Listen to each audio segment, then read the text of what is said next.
আজ বুঝলাম যে এনাদের মতো একটু পাগল ছাগল মানুষরা কুকুরের ভাষা বোঝে। দেখেন কি সুন্দর আমাদের আড়ংঘাটা স্টেশনে ছবিটা আঁকছে।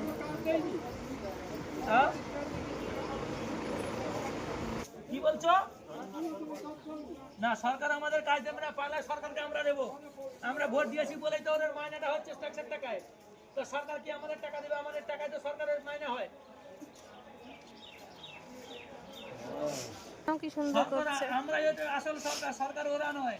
আমরা ভোট দিয়েছি বলে ওরা নেতা হয়েছে, মাস গেলে মাইনে পাবে, আমাদের কি যায় আসে? দেখ কি ভোটের সুন্দর সময় শুধু মহাদেব শুধু আঁকে যাচ্ছে। পাড়াপাড়িকে ঝামেলা করবো ভোট দিয়ে।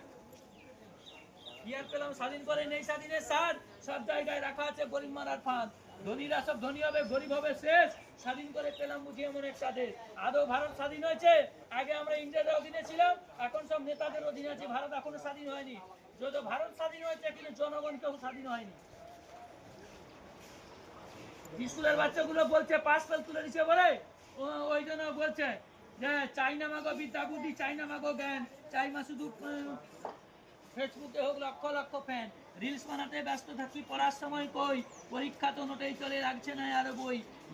আমি কথাগুলো কাটলাম না, কারণ এত সুন্দর মহাদেব মানে শিবটাকে আঁকলো লাস্ট পর্যন্ত, ওনাদের কথাগুলো রাখলাম, আমার ভয়েসটা দিলাম ঠিকই, কথা কাটলাম না।